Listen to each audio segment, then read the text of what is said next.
এমনিতেই বর্ষাকাল, তার ওপরে আবার শ্রাবণ মাস। প্রতিদিন এখন বৃষ্টি হচ্ছে। রান্নাঘরের জানলাটা মশাদের জ্বালায় খোলা যায় না, তাহলে মশাগুলো এসেই মার সাথে রান্নাবান্না করতে থাকে।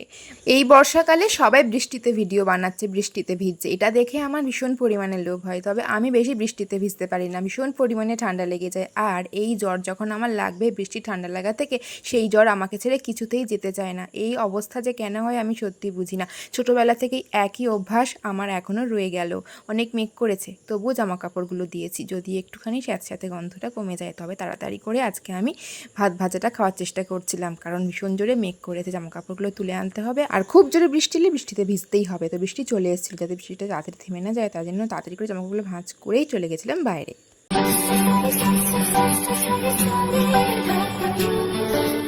सारे